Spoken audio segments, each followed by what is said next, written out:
Pesawat boleh dikuasakan dengan menyimpan tenaga dalam pelbagai bentuk, sama ada bahan api cecair untuk enjin jet atau enjin umbuh, atau dalam bateri untuk menggerakkan motor elektrik.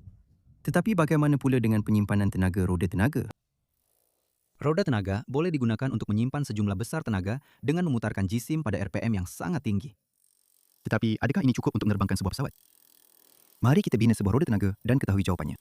Sekarang anda mungkin perasan bahawa saya sebenarnya sedang memotong gentian karbon menggunakan mesin CNC di bawah air itu. Tetapi bukankah roda tenaga sepatutnya berat? Sebenarnya, ya dan tidak.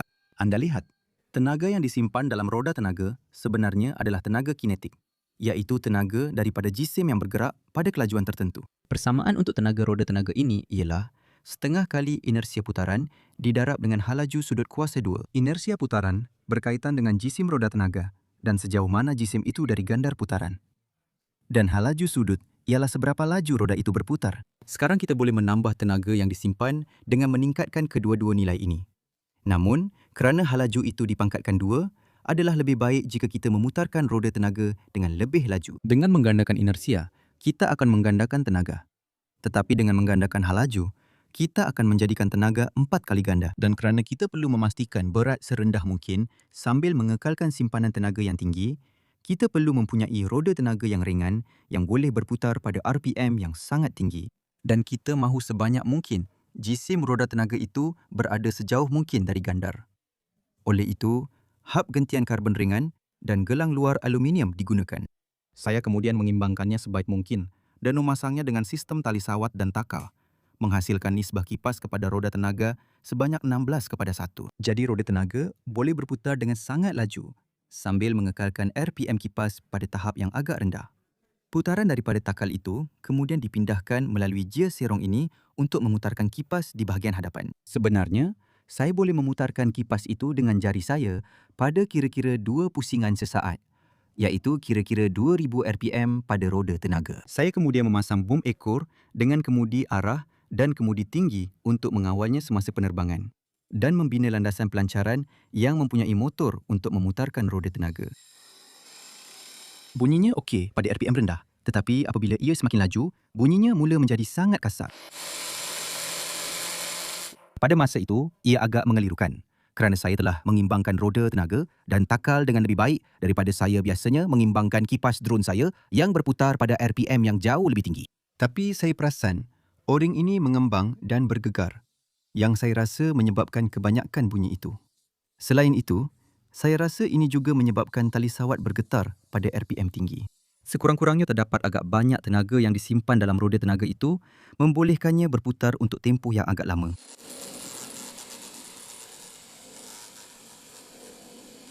Saya masih ada sayap bui yang sama dari kapal terbang lama saya yang dikuasakan oleh udara termampat. Dan saya telah menanggalkan semua pita dari permukaannya yang berjaya menjimatkan kira-kira 40 gram. Dan saiznya juga sangat sesuai untuk kapal terbang ini. Saya juga bimbang tentang getaran tali sawat pada RPM yang tinggi. Jadi, saya mencetak kipas 3 bilah berdiameter 40 cm yang kelihatan agak pelik ini untuk memanfaatkan output RPM yang rendah. Baiklah, jadi saya telah keluar pada pagi yang tenang. Hampir tiada angin, matahari hampir muncul dari celah awan dan kita akan uji benda ini. Okey, jom kita mulakan. Saya akan pusingkan perlahan-lahan dulu. Mari kita hidupkan motor. Belum cukup laju lagi. Saya rasa ia hanya perlukan sedikit berat pada pesawat itu sendiri untuk memastikan ia melekat pada gelang getah O. 3, 2, 1.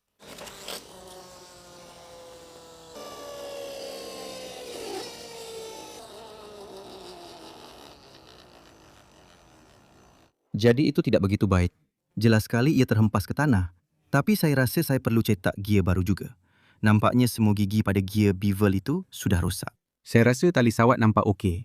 Cuma satu gear itu saja yang saya perlu cetak semula. Mencetak semula gear bevel mengambil masa kira-kira 1 jam setengah. Jadi saya memutuskan untuk menguji pelantar pelancaran beberapa kali sementara saya menunggu dan mendapat keputusan yang bercampur-campur. Baiklah, jadi saya kembali selepas kira-kira 2 jam. Saya telah membaiki semua gear yang dicetak 3 dimensi dan saya memang tak mahu ambil risiko untuk rosakkan mereka lagi sebab berapa lama masa yang diambil untuk cetak semula dan pasang semula. Jadi, daripada mengambil risiko pada gear kali ini, saya akan ambil risiko pada diri saya sendiri. Saya akan melancarkan benda ini dengan tangan.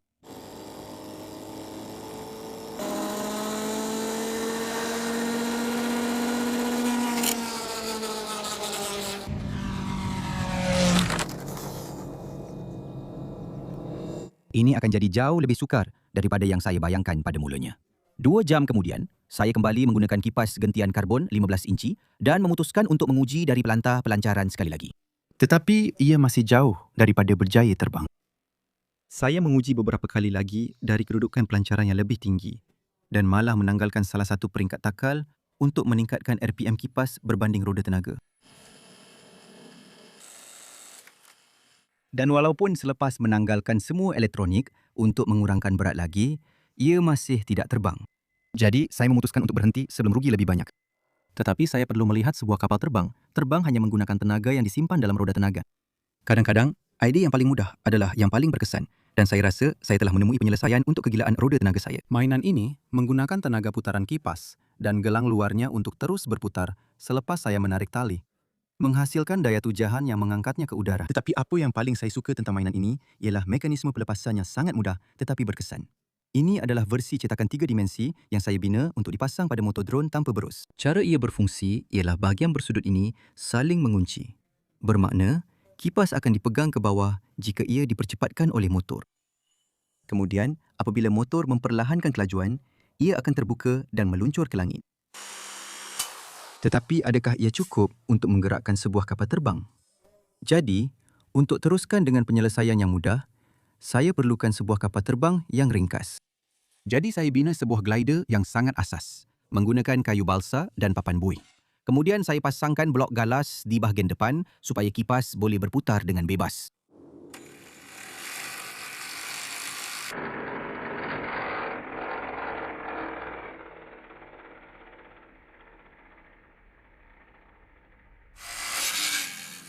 Memang puas hati melihat sesuatu yang begitu ringkas berfungsi dengan begitu baik.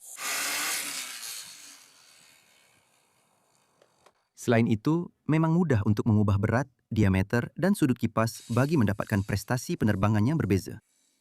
Tapi jangan cuba kurangkan berat bilah terlalu banyak kerana bilah itulah yang menyatukan semuanya.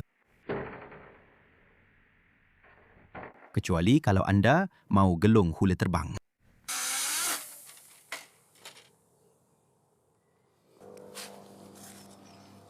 Mekanisme pelepasan ini berfungsi dengan sangat baik walaupun sangat ringkas.